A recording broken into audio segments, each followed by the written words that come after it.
Welcome back into the Conference USA podcast roundtable. Once again, our Friday live stream for our game of the week matchup, this lone Conference USA matchup on Saturday. The Delaware Blue Hens, coming off their overtime victory against UConn, travel down to Miami.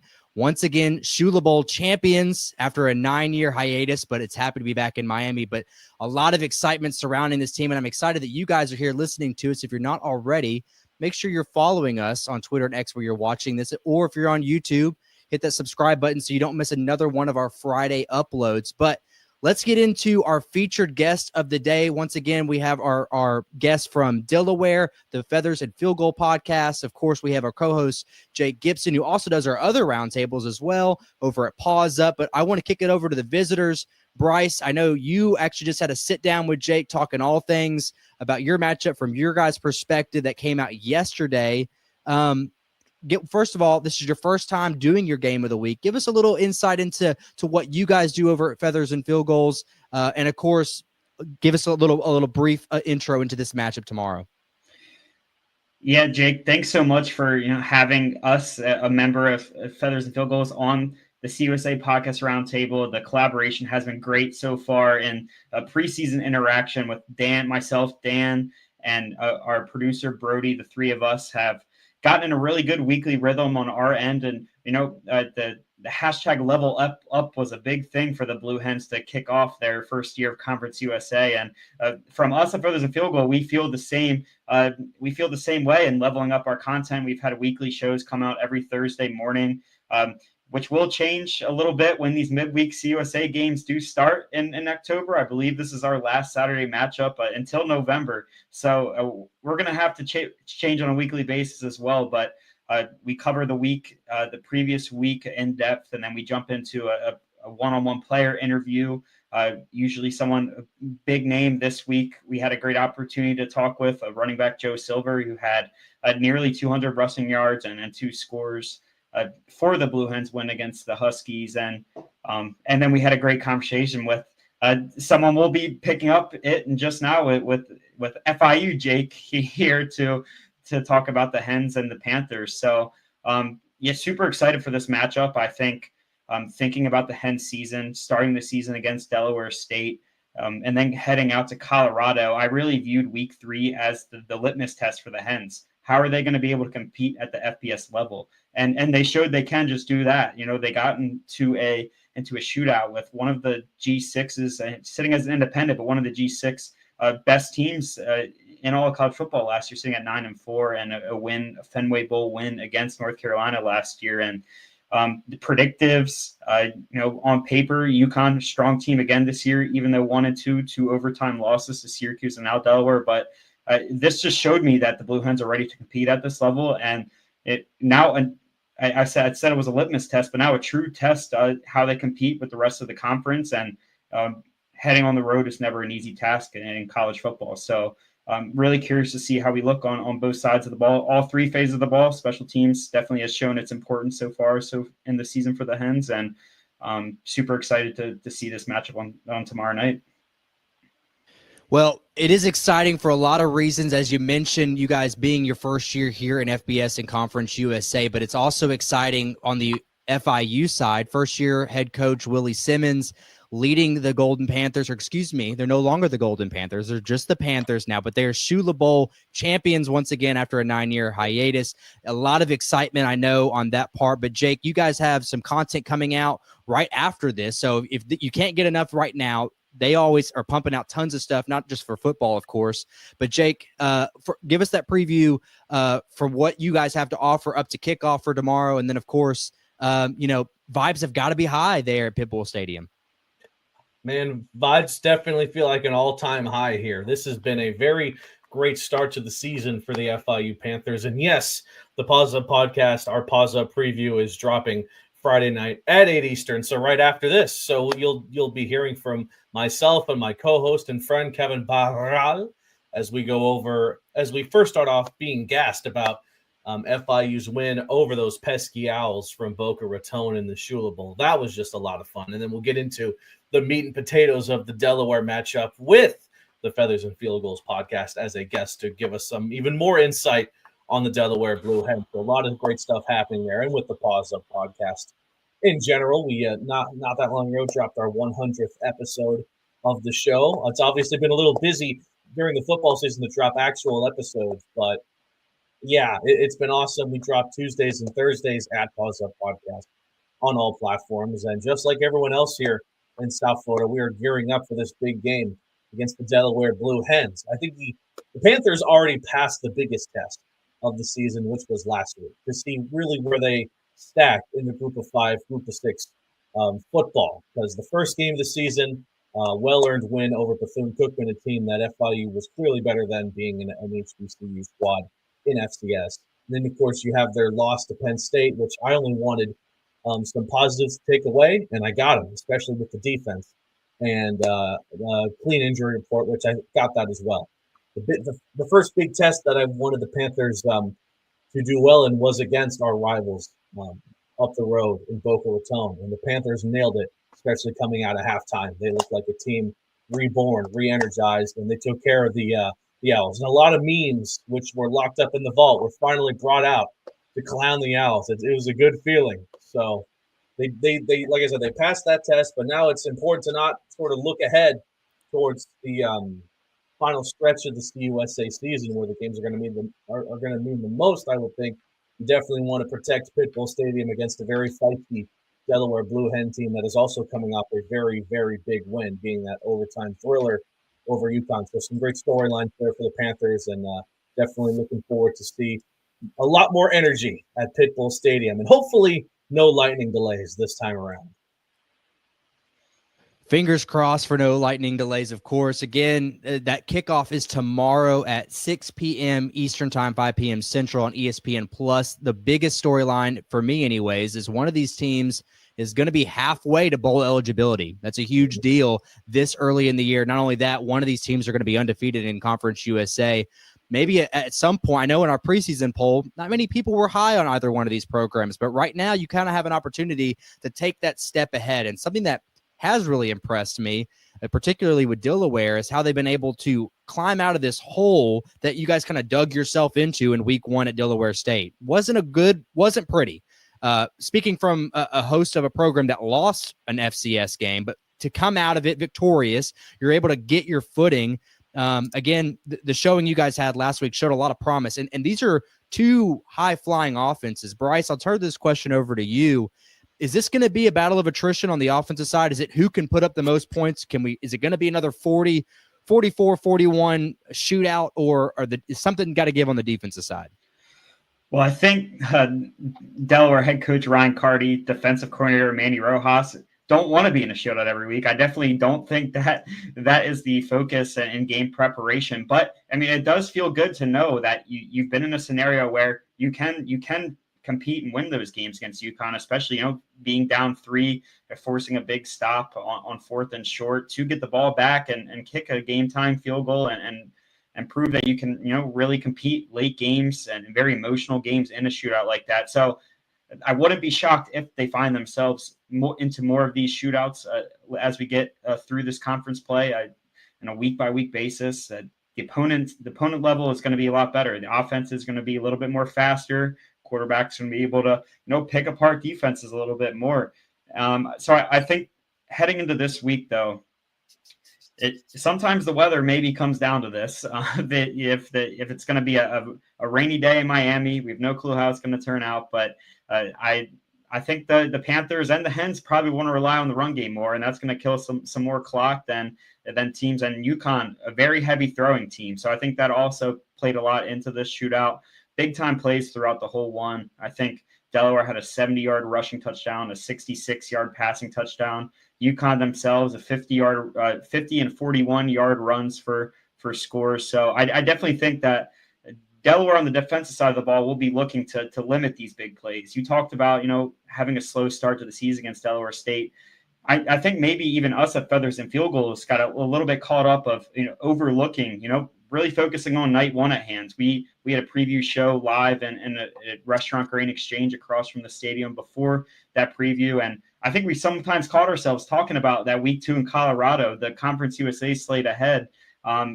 And I think we kind of forgot that, Deshaun Jackson's side, they didn't have anything to lose that night. So they came out, got the early lead in the second quarter. Of course, Delaware having an injury at the quarterback position, and Zach Marker, the second drive, emotionally changed things. Once they got going, the offense got going, finished 4 touchdowns in the last 5 drives. So once they got going, they competed against Colorado a little bit. The wheels fell off, didn't make some of the big 3rd down, 4th down plays needed to stay in the game. But UConn, they converted it. So if they are to get into a shootout against FIU, they've had an opportunity to, make those plays, make explosive plays that, Coach Carty sells. But I think ideally they keep the defense off the field a little bit longer and draw out some more in-depth drives downfield. Well, I want to circle back at some point to the quarterback situation, because Delaware in some way has kind of stumbled into a top quarterback situation, Conference USA. But the other program here in that we're talking about today, FIU, has one of the best quarterbacks in Conference USA going into the year. For whatever reason, was snubbed in our preseason all-roundtable team, but somehow managed to be the number 1 pick in our quarterback power rankings in the midsummer. So a lot of these podcast members have some explaining to do on that when we finally circle back to that. But we know what Jenkins is to the Panthers offense, but something that has really been impressive thus far is the ground game. Yep. I know Keyshawn Owens, I believe, was Conference USA Offensive Player of the Week. He's currently sitting second to Cam Cook, someone we all thought is going to be a weapon for the Gamecocks this year. But he's kind of been a pleasant surprise, over 300 yards through 3 games. Jake, I mean, that's got to be a dynamic for you guys, that not only do you have a dual threat quarterback, but you also have a weapon alongside him in the backfield. Yeah, this offense definitely has looked different than years past, where it was more of an air raid type system. They've relied on the ground game for the most part, and it's paid off, especially against Florida Atlantic, specifically in the 3rd quarter when they kind of boat raced the Owls. It was because of what players like Owens did, putting the team on their backs. Leading up to the season, I thought this was going to be a 3-headed monster in the running back room with Owens, Lyons, and Carey. And while I still have high hopes for Lyons and Carey, Owens has definitely turned into the star in the making here with this FIU squad. So he's been such a welcome addition to this Panthers offense, especially when they get inside the red zone, where they just go all in on the run. And so far, it's really paid off for this Panthers squad. They only got their first passing touchdown against Florida Atlantic in that 3rd quarter. So definitely goes to show how this offense has been relying on that running game, especially in those not great field conditions when it's wet and when the ball's slippery and whatnot. That's where FIU thrives. So maybe they do want this game to be delayed and the conditions to be bad, because they've had so much success doing that on offense. Maybe they're just used to it. I don't know. But Keyshawn Jenkins is definitely he definitely still has so much potential to give, even if the statistics so far passing wise don't look too amazing right now. That's just kind of the way the offense is being run so far. I mean, you don't really have a wide receiver 1 at this point. They're pretty much giving the ball to any pass catcher who wants it. As far as this offense goes, I don't think you're going to get a 1,000-yard receiver this season for FIU, and I don't think that's really a bad thing, because of the success they've had just finding who could be the next wide receiver 1, whether it's Alex Perry or Alec Nelson or Anderson McGuire. I mean, it could be so many. There's just so many guys who they're going to passing wise that everyone's getting equal opportunities, and so far, so good, especially if the second half against Florida Atlantic is any sign of that. So I don't want another hour-long lightning delay, but maybe this team does, because so far they're 2-0 at Pitbull Stadium when that happens. I think it's interesting because, FIU having lost their lead receiver last year in Rivers, and even Dean Patterson was a guy who has found himself at the top of Conference USA, to see that dynamic change where they, again, have some confidence on the ground. For me, as someone that has to play at MTSU, that has to play FIU later in the year, God, heaven forbid if they find themselves deep in their playbook at some point later on this year. So I'm impressed, to say the least, about both of these offenses. But again, circling back to Bryce and what Delaware has to offer at quarterback, you have one of the top passers in Conference USA. You have 2 leading receivers right now. that offense has been dynamic in and of itself. How much of that do you, again, I know we're going to circle back to this last game. How much of that do you put into the situational play of, like you said, playing a high scoring offense like UConn, because you're going to be faced with that again this week? Is that something that we can expect as the Conference USA season rolls along? Is there more to this offense than Thaw and Duplessis? It's funny talking about the quarterback position, because I think, no one wants to lose their starting quarterback, and you spent all fall camp, Zach Marker, running the first team offense, redshirting in 2024 with 25 in mind, leading the offense in the first season of FBS. But if there had to be a fortunate thing to a probable season-ending injury for Marker, was Nick Minicucci, not in just 2024, but also 2023, has had to step in and run the offense for quarterback in high-stake moments. His first ever career start for the Hens was in the first round of the 2023 FCS playoffs against Lafayette. And, falling behind in the first half, it was kind of similar to the Delaware State and the UConn games. Just, second half having to, pin up and just make big-time throws and make big-time rushes. He's a 6'2", 215. He's a very much of a horizontal runner. You talked about, his great passing stats. He had over 300 yards against Colorado, nearly that against UConn. But it comes down to, a lot of those receivers making plays. But him in the backfield running, and we saw it a lot. Four rushing touchdowns on the season so far, 3 of them come against UConn, all 3 in similar play designs. Even if it was a wide receiver, a slot receiver cutting across horizontal. He's a very vertical runner. My bad on that. Horizontal runner for either from the slot receiver or the running back. Minicucci having a zone power read there, keeping the ball for himself for all 3 scores. So very north-south runner. Maybe with all the quarterback injuries the Blue Hens had to deal with over the past years, Ryan Carty and co might not want Minicucci to take as many hits he's been having, but the bulldozer, someone that is going to, on 4th and 1, expect a quarterback power run. I think they're very comfortable in him, really picking up short yardage. But Jake Thaw was out week 3 against UConn. This is going to be something to track in week 4, because he was the big-time playmaker and leading receiver in weeks 1 and 2. He's the slot guy. He's the guy that we call him at Feathers and Field Goals 3rd and Thaw. He's someone that on 3rd down, they're looking at him at the sticks every time. So if he's out in week 4, like he was in week 3, that's a little question mark in the middle. I think Jakari Kelly is the next up there. Had a big 67-yard reception against Colorado that ended, unfortunately, with a fumble that it was very much question on if there was a fumble, but the call on field was a fumble. The review wasn't enough to overturn, but he's someone that's going to be asked of. Redshirt freshman Sean Wilson is another person that is going to be on the field a lot with Duplessis and Thaw if he's out there. He's someone that is going to be on the left side, just standing at the X spot. He is someone as well has made a lot of big time plays, had a 30+ yard reception against Colorado and had a big reception. I said in the shootout against UConn, it was 3rd and 16 on the first drive after the defense made a big 3-and-out. He ran a corner route on the left side of the field that went for 32. And I love playing the hypothetical game. If Delaware, after leaving, 3 possessions inside the 10 with 0 points against Colorado, if they go 3-and-out, not picking up a big first down on a 3rd and long, how long does it take the offense to really get unlocked for the day? So I think about Wilson being another playmaker out wide for the Hens, as well with, as you mentioned, Thaw, Duplessis, and Joe Silver out of the backfield as well, who had a monster day, really, unleashed against UConn.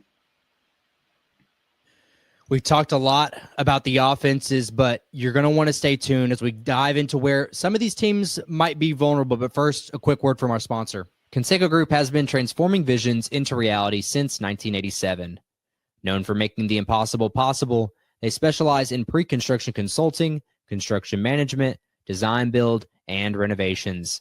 With a hands-on, client-focused approach, Conseco Group consistently delivers high-quality results while maximizing investment. Based in Nashville and trusted across Middle Tennessee, their reach spans the entire Southeast. Conseco Group, building excellence one project at a time. Learn more at ConsecoGroup.com or call 615-298-9907. Thanks to the Conseco Group for sponsoring our episode today. I'm here with Jake Gibson of Paws Up Podcast, Bryce Leslie of Feather and Field Goals. Again, our FIU Delaware matchup kicking off tomorrow at 6 p.m. Eastern, 5 p.m. Central on ESPN+. Jake, I'm going to turn this back over to you. The offenses, we know they're electric, but I'd have to think I give FIU the edge on defense. Do you share that same mentality? I do, other Jake, because so far this FIU defense has been stellar, especially when it comes to stopping the run more than anything else. What they were able to do against Penn State, who have some of the best running backs in the country, was nothing short of spectacular, and that carried over to the Florida Atlantic game. It'll be interesting to see how this defense handles their first real dual threat quarterback that Delaware has. That'll be a good test for them early on. But even down in the trenches, where I think FIU has the advantage, their secondary has also looked really, really good at times. They've given up a couple of big plays here and there, but for the most part, they've kept opposing passing games either in check or they've made them pay with silly interceptions. I mean, they forced 3 on Veldkamp for Florida Atlantic, who a lot of people consider to be one of the best quarterbacks in the group of 5 or group of 6. And they kind of had their way with them, especially towards the latter end of the game when the Owls were already kind of in trouble. So I think defensively, there's a lot of experience in that roster, not just with the players, but with the coaches as well, with Javon Dewitt as the defensive coordinator and certainly Anthony Gator as the secondaries coach. They've built a roster that has experience, and for the positions that didn't, they brought in some great transfers, such as Johnny Chaney Jr. as a linebacker, and even Josiah Taylor, who has turned out to be a great replacement for Percy Courtney Jr., who has been dealing with a nagging injury for the past couple of weeks, and who likely will not play again against Delaware. Josiah Taylor has been almost as perfect a replacement as you could ask for with what that linebacker duo with him and Chaney have done thus far this season. And I mean, when it comes to the secondary, I mean, take your pick with the playmakers that FIU has, like Brian Blades, Victor Evans, Mr. Clark, Shamir Sterling. They all bring something to the table for this defense that I think really does have solid depth at every position you look at. And they were the big reason they were a huge reason why the Panthers came away with a win against the Owls, who again was expected to have one of the best defenses in the group of 5, but the Panthers did a great job for the most part in that game, shutting them down. Bryce, back over to you on this one. Again, I don't know if you share that same sentiment, but I would have to think going through the last 2 weeks, again, you have to take things with a grain of salt when you go to Colorado and you play UConn, but you have to feel that the defense, the secondary in particular, is susceptible to an FIU potent offense. Yeah, and it's an interesting point on the defense. I do think the Colorado game, on some possessions, they had some short field position that they had to fight against the defense. The Colorado, the Connecticut game, Joe Fagnano, one of the best G6 quarterbacks, can really throw it. Really have what he wanted all day. Threw for 340 yards. The defense as a whole, I would say, is actually experienced in terms of playing together. I think out of the maybe 15 to 18 guys, the defensive line rotates a lot. That get, I would say, like 30-40% or more of the snaps. There's only one new addition to this group. Everyone else returns from 2024. The addition being Kentucky transfer Noah Matthews, who has been everything you would want from an SEC contributor at this level. Has really added a new element to that run stop on the edge and the pass rush as well. But the Colorado side in the front, they had 5 sacks, 11 tackles for loss in that game. Obviously, in the last 2, like you mentioned, they've given up 31 and 41 points. Definitely not something that defensive coordinator Manny Rojas wants to sit at weekly. I think the biggest issue for the defense so far has been explosive plays on the other end coming back at them. I believe I wrote in my article that UConn had 7 plays go for 25 yards or more in that game. So maybe 20 yards or more, a couple of those sitting in that between 20 to 25. Delaware State had 200 yards rushing in week 1. having a lot of success on the outside zone run. So, thinking that maybe cleaned up a little bit, but Cam Edwards still had a big day out of the backfield for the Huskies as well last week. So when I think about the attack of Owens in the backfield, having his success this year, it definitely worries me in the sense that Delaware has not been able to, stop the run game, especially some, big time run players. And the Colorado game, first drive out of the half goes for 71 yards to the house on the right side on a big pass play downfield. So I think this group has had its really strong moments, I would say. They played Colorado for like 2 quarters really strong. Maybe the end of the first half, had a little slip up, but should have held Colorado to 10 points in the first half. The Connecticut game got in a shootout, but they made a key stop on 3rd and 2, 4th and 2 to get the offense the ball back to tie it, and then made a big stop to force Connecticut to 3. So in the clutch moments, the defense has showed up, but it's playing a key, full 60 minutes, and that's not something we've seen yet this year. And it comes down to, having to wrap up a little bit more. In fall camp, maybe you're not tackling the guys you're tackling your teammates with the same intensity that you will in an opposing side. So it's really wrapping up and limiting the big plays, which is something that's been a problem in each of the 3 weeks so far. Jake, over to you. We've talked about where FIU is really good and where they obviously can take over the vulnerabilities of the Blue Hens defense. But from your perspective, what's the storyline? Where could things go wrong for Willie Simmons and the Panthers this week? Where could Delaware really exploit some of their weaknesses? Well, I definitely think there are still some questions, like I mentioned earlier, with the receiving aspect of this Panthers offense. I don't think they have a wide receiver that they feel specifically confident in battling those one-on-one situations with man coverage just yet. I think they're still kind of figuring that out. Like I said, it's pretty much up for debate. My co-host does feel really good in Tavares Dawson, which, I mean, hopefully that's the case. I think he definitely has the build for that. But, I think the receiving aspect of this offense still has so much to prove, and it has so much to evolve as this season progresses. So especially with a Delaware defensive system that, again, is different than from what FIU has taken on so far this season, that's going to be a big test for them. I think defensively they're in a good spot. Some problems that I would have told you last season would be the mentality of this team with giving up a lot of penalties, but I think they kind of proved in the Florida Atlantic game that they're really trying not to give up silly penalties anymore. Although it still does happen here and there, and they definitely won that side of the battle against the Owls, in which, as the game progressed, the Owls definitely got more and more frustrated, committed silly penalties, including some unsportsmanlike.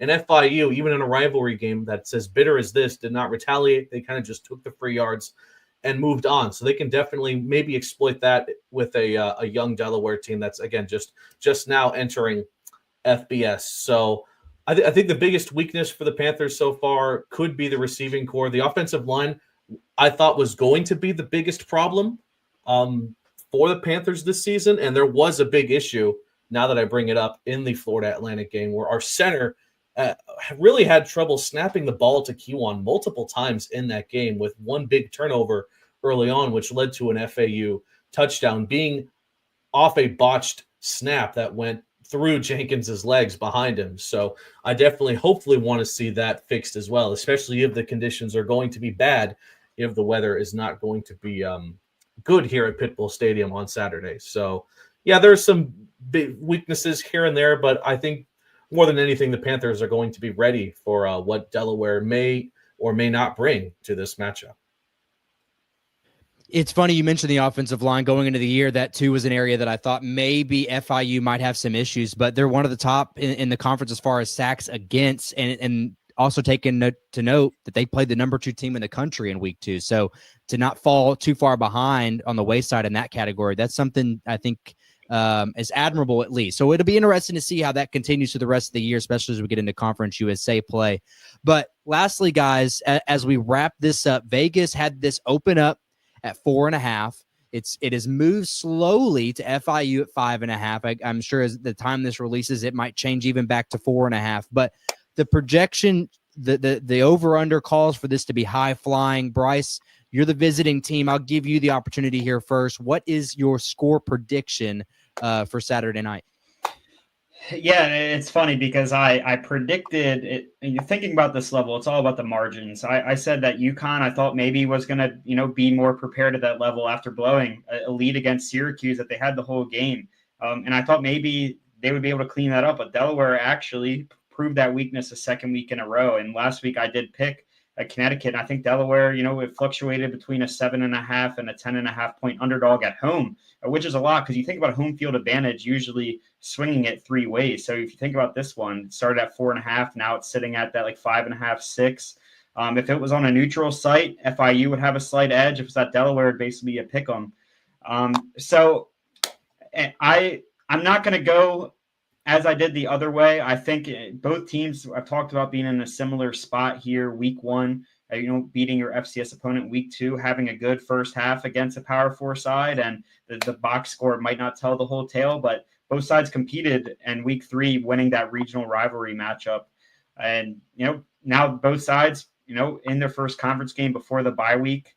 I'm going to go with the Hens in this one. After their offense, their defense, their special teams all prove me that they can hang in these tight margins. I think maybe outside of their stadium, it's going to test them a step up. I think FIU, in the little I've seen them this year in terms of live action, they've been impressive. So it's a game that you're going to have to win the margins. That's third down conversion rate. That's fourth down conversion rate.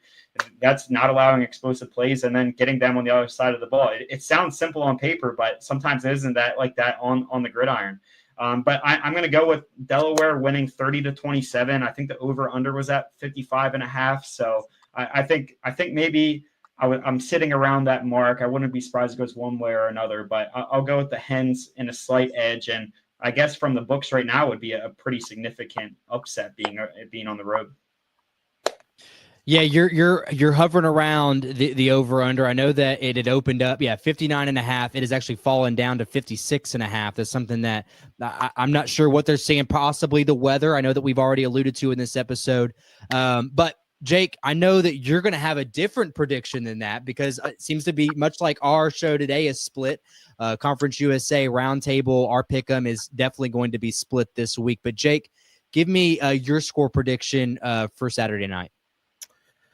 Yeah, Bryce kind of hit on the head with the journey that these two teams getting here and how similar it's been. However, I do think that while Delaware did look great on both sides of the ball early on against Colorado, I feel like I'm still more impressed with what FIU was able to do specifically on defense against Penn State, who is, after all, the number 2 team in the nation. And yeah, while the offense did get blanked, it certainly wasn't because they couldn't get past the 50-yard line, which they did multiple times in that game. They just got a little bit greedy here and there. And that's the story there. So I think the biggest thing that FIU needs to do early on in this game is just shut down that defense and shut down the offense. It's what they did, what they were able to do against Penn State. It's what they were able to do against Florida Atlantic, and it's especially going to be important against an offense that just won a game in overtime against a really good opponent in UConn. However, if you take away Penn State, this is a very high-scoring offense that FIU has, and I just really don't know, especially if the Panthers get the ground game running. If Keyshawn Owens wants to put the team on his back again and run around, what the Delaware defense can really do about that, especially in the second half when time starts to run out a little bit here and there. And defensively for FIU, I think they can definitely get to Delaware's quarterback and make him force some dangerous throws that this secondary will be more than happy to come away with turnovers with, especially in the clutch. So I'm going to go with the Panthers here by a score of 34-23. I think both sides will get solid chances at scoring. I just think most of them for FIU will go their way more once they get to that red zone and they just kind of let their running backs do whatever they want as soon as they get there. So it's going to be a great test regardless to see how FIU stacks with Delaware, and definitely what they'll be able to do against their next opponent, which is, UConn. Just kind of convenient how that all sort of lined up. But before that, it'll be a bye week before after Delaware, before UConn. So if you can get into that bye week with a 3-1 record, undefeated at Pitbull Stadium thus far. I mean, oh boy, that is definitely going to be a fantastic start to this season for the Panthers. So I think they get the job done. They've talked about it in the press conferences, how they're not looking ahead, how it's one game at a time, and the importance of not just defending Pitbull Stadium, but starting off the CUSA slate on a high note. Great insight, Bryce Leslie, Feather and Field Goals podcast, a Delaware representative for us here at the Conference USA podcast roundtable. Jake Gibson, a co-host for Paws Up Podcast, the FIU representative here. Guys, I appreciate you guys taking the time to join us. A great insight. If you like this, subscribe so you don't miss next week, where our friend Jake here is also going to be co-hosting once again, yours truly, as we look ahead to another CUSA matchup with Kennesaw State. And as we previewed at the very beginning, don't miss these guys' shows. I know Feathers and Field Goals released yesterday morning, so go to their page, and then it Paws Up. Right when this is over, you're going to sprint over to Paws Up, and you're going to watch their preview of this as well to get even more in-depth analysis of this game. I know you guys are going to want that. Once again, thanks to you for listening. Subscribe. I can't stress it enough. It's been exciting to host these for you, and we're doing them all season long, so you don't want to miss it. And we will catch you in next week's episode.